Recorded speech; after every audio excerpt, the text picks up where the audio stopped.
Olá, meu nome é Luiz Duarte e você está no Brazilian Council. Aqui discutimos sobre relações internacionais e idiomas. No vídeo de hoje, vamos falar sobre as últimas decisões de Donald Trump e como elas têm sido recebidas ao redor do mundo. Quais são as atitudes que os países aliados e adversários dos Estados Unidos têm feito com relação ao que Donald Trump tem se pronunciado e feito. Alguns analistas internacionais têm levantado que as atitudes de Donald Trump têm movimentado o mundo rumo a uma nova ordem mundial. Né? Eu vou discorrer um pouquinho mais sobre isso. No caso de uma mudança de ordem mundial, isso não é algo assim tão inusitado. Né? O mundo já passou por várias mudanças na ordem. A título de curiosidade, o mundo tinha uma ordem que ia até as guerras napoleônicas, 1815. Dali, alguns países deixaram de ser potências. Portugal e Espanha, por exemplo, perderam suas colônias nas Américas. Né? As Américas ficaram majoritariamente independentes depois daquelas guerras. Dali, seguimos com uma ordem mundial que passou a sofrer alterações, caminhando para um mundo muito mais multipolar a partir de 1870, né, com a unificação italiana, a unificação alemã, a abertura dos portos japoneses, né, e foi uma ordem de tamanha instabilidade que ocasionou a Primeira e a Segunda Guerra Mundial. Finda a Segunda Guerra Mundial, nós tivemos uma nova ordem, uma ordem bipolar, uma ordem de muito maior estabilidade, onde tínhamos duas grandes superpotências, né? Neste caso, já superpotências nucleares. Os Estados Unidos, de um lado, e a União Soviética, do outro. Né? Tínhamos alguns outros players internacionais, mas essas duas potências destacavam muito no cenário internacional. E assim foi até 1991. Ao final deste ano, a União Soviética se desmantelou e os Estados Unidos emergiu como a grande superpotência do mundo. Né? Ele se despontou como a única. E tem sido assim desde aquela data. Então, nos últimos 35 anos aproximadamente, nós temos essa ordem unipolar que lentamente, paulatinamente, está caminhando para uma ordem multipolar. Né? A China vem numa ascensão ali desde 1980, a Rússia vem fazendo o que muitos analistas colocam como uma tentativa de reconstrução do Império Russo, do Império Soviético. Né? As duas coisas se misturam um pouco, né? Pegando a extensão territorial, né? São fases bem diferentes daquela nação, mas com algumas semelhanças. E nós temos ali um ressurgimento igual o da China, agora por parte da Índia, né? E quando a gente tem uma mudança da ordem internacional, essa mudança pode ser para uma ordem mais estável e também para uma ordem mais instável. Né? O momento atual, colocado por diversos analistas, eu vou citar alguns deles aqui no decorrer do vídeo, é que podemos estar caminhando para um mundo mais instável, né? De maior dúvidas do que pode acontecer. Né? Bom, corroborando essa situação toda, por que as pessoas, né, esses analistas, esses institutos, têm levantado que estamos mudando de ordem?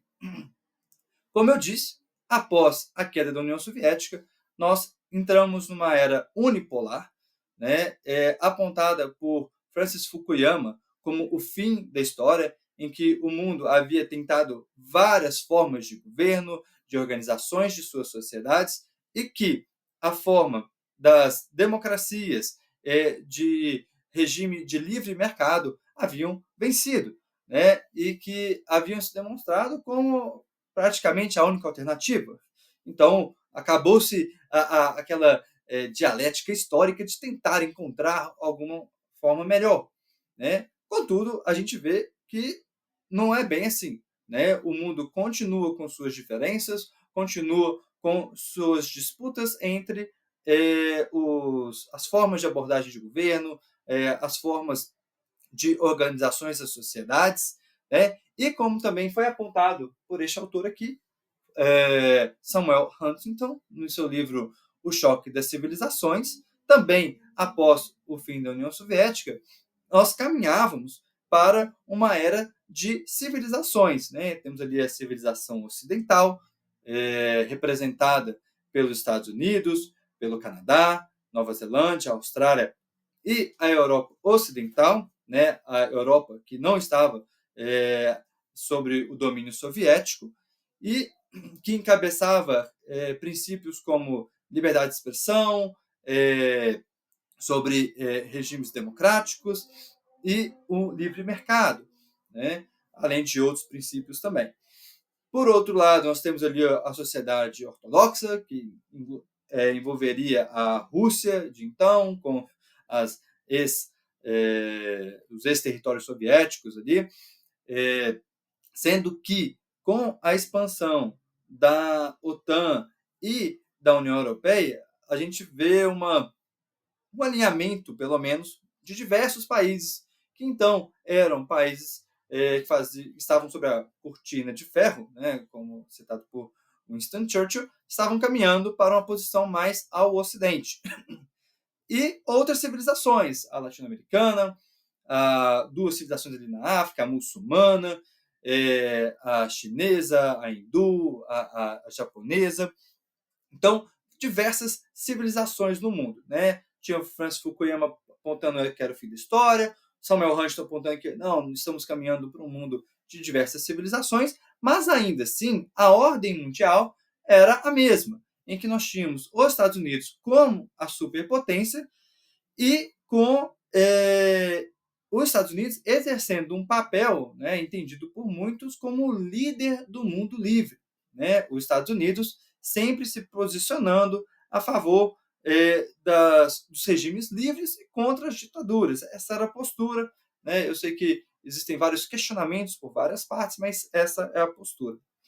Até que, nos últimos dias, os Estados Unidos, sobre a gestão de Donald Trump, pela primeira vez na história, votou nas Nações Unidas contra uma resolução que era condenatória à Rússia, né, à invasão da Rússia.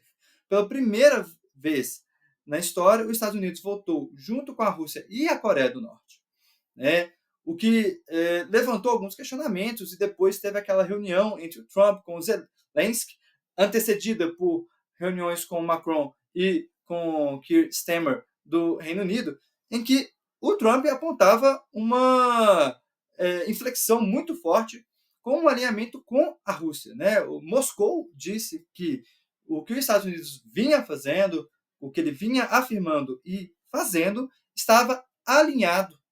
Na verdade, não estava, está alinhado com a postura de Moscou, né? E essa nova postura tem levantado muitos questionamentos por parte dos aliados americanos, sejam eles europeus, Canadá, México, Taiwan, Japão e Coreia, né? Em seguida a essas discussões com esses presidentes, Donald Trump iniciou, né, deu continuidade, em verdade, dizendo a sua guerra tarifária com a China, que é uma guerra mais ou menos compreendida, porque é um adversário histórico, né? Mas ele iniciou uma nova fase com o Canadá e com o México, que são aliados históricos, né? E isso seguido de uma suspensão da ajuda à Ucrânia, uma ajuda militar, e também de compartilhamento de dados de inteligência que são fundamentais para as tropas ucranianas poderem se defender, entenderem o que os russos estão fazendo e onde estão os alvos, para eles também poderem defender suas posições. Nesse processo, a União Europeia iniciou discussões, né, a princípio levantada pelo futuro chanceler alemão, Merz, sobre armas nucleares. E essa discussão foi levantada por outros países. A gente vê outros europeus discutindo, a gente vê Coreia do Sul discutindo, Japão discutindo, né? Porque se os Estados Unidos tomam uma postura contrária a um país que é um aliado, né, que estava buscando alinhamento com os Estados Unidos em favor do agressor, neste caso a Rússia, os seus aliados começam a questionar a validade do posicionamento americano, quanto os americanos são confiáveis em caso de conflito, né? O quanto eles vão defender os seus aliados, né? Vamos recordar que quando a Guerra Fria inicia e começa aquela questão das armas nucleares, vários países começam a entender que possuir armas nucleares é fundamental para a sua própria defesa.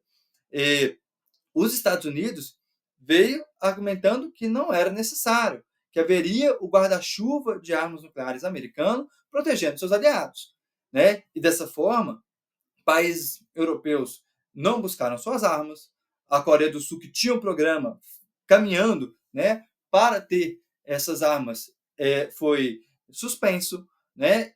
Todos confiando na aliança com os Estados Unidos.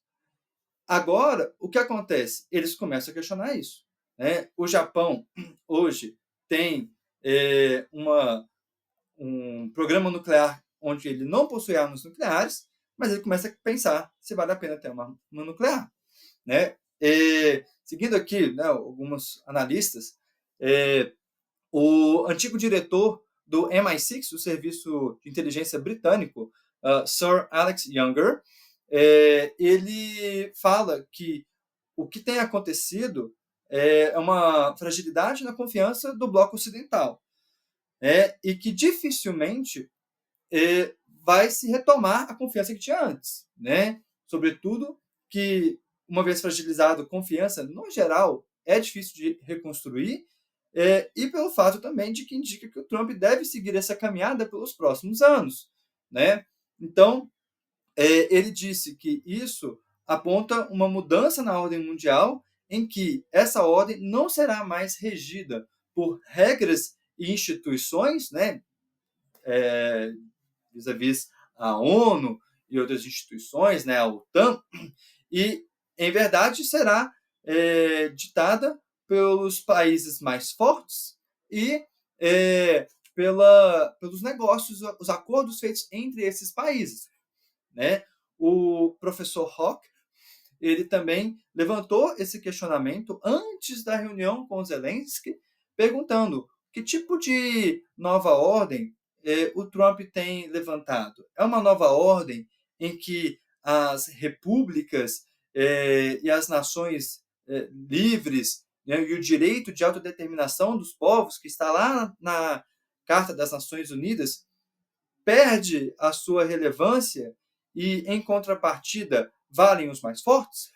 Né? Vamos recordar que o Trump vem sendo, de certa forma, enfático em que os Estados Unidos deve anexar o Canadá, retomar o Canal do Panamá, uma vez que isso é uma alegação complicada, porque o Canal do Panamá nunca foi dos Estados Unidos, ele esteve sob gestão americana, mas sempre pertenceu, né, ao território do Panamá, né? E falando de anexar a Groenlândia, né, que também é um território autônomo de um dos seus históricos aliados, a Dinamarca, e o Trump chega no Congresso americano e faz um discurso falando que os Estados Unidos pensa na sua sobrevivência, na sua segurança, e que a Groenlândia é parte fundamental disso, e partindo deste ponto, os Estados Unidos conseguirá a Groenlândia de um jeito ou de outro,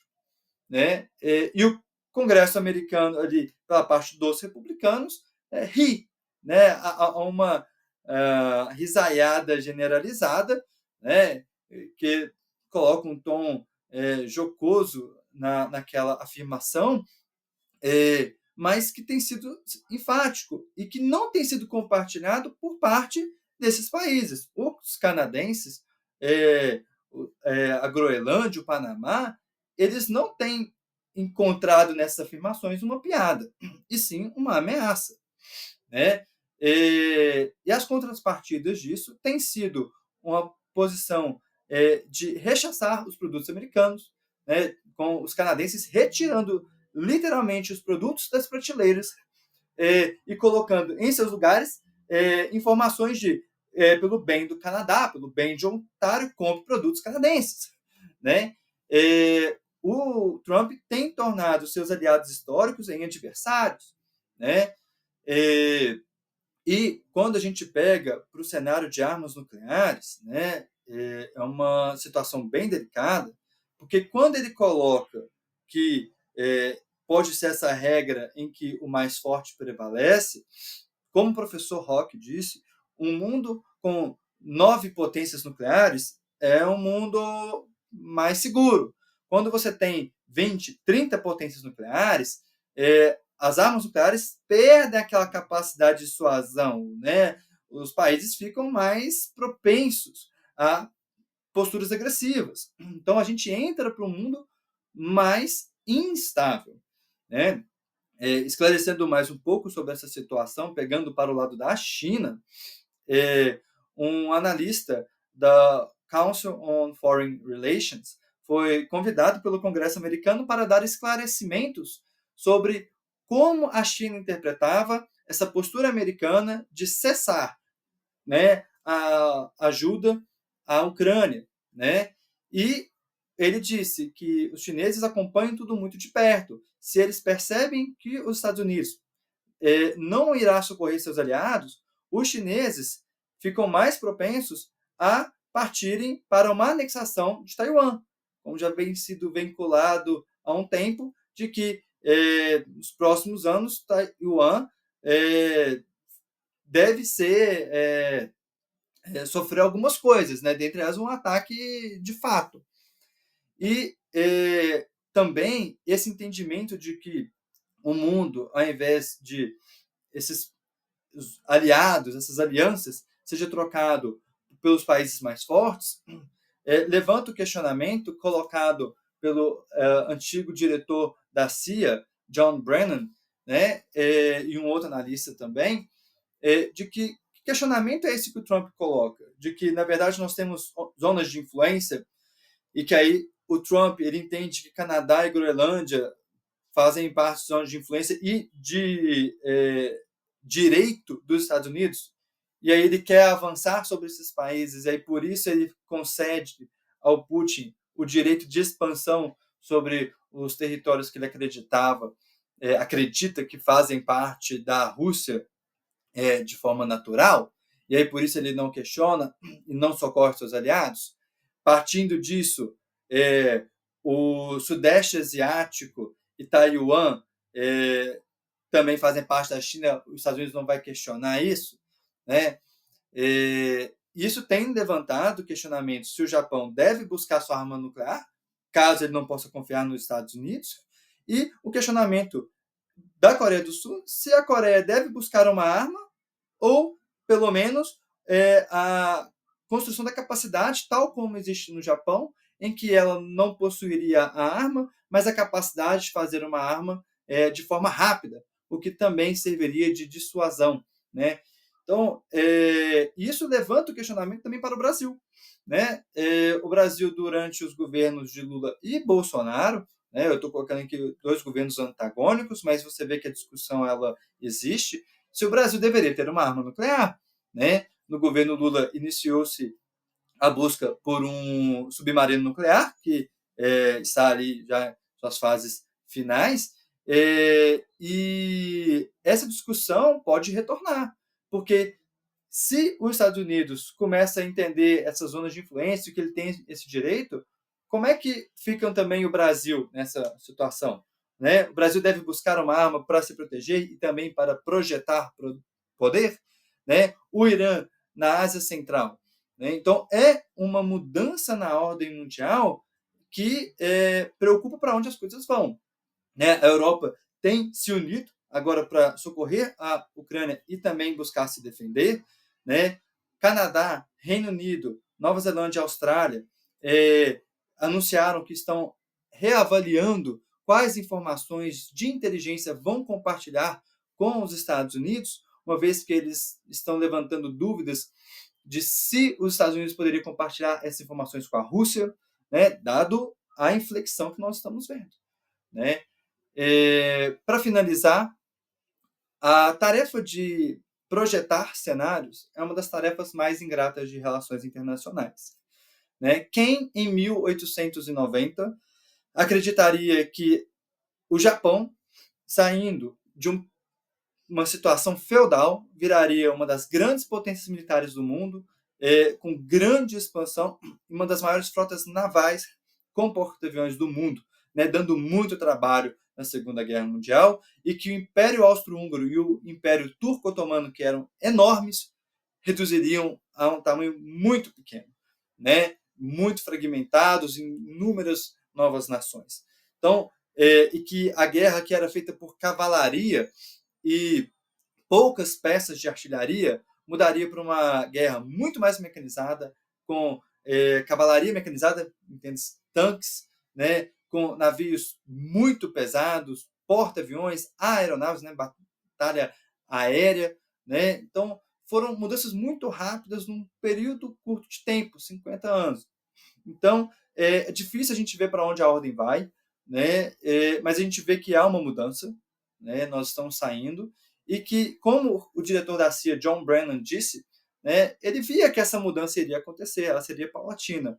O que surpreendeu, né, a ele era que ele não esperava que esse enfraquecimento do bloco ocidental, que é um desejo muitas vezes vocalizado por Moscou, iria acontecer partindo do próprio Estados Unidos, né? Bom, nós estamos mudando.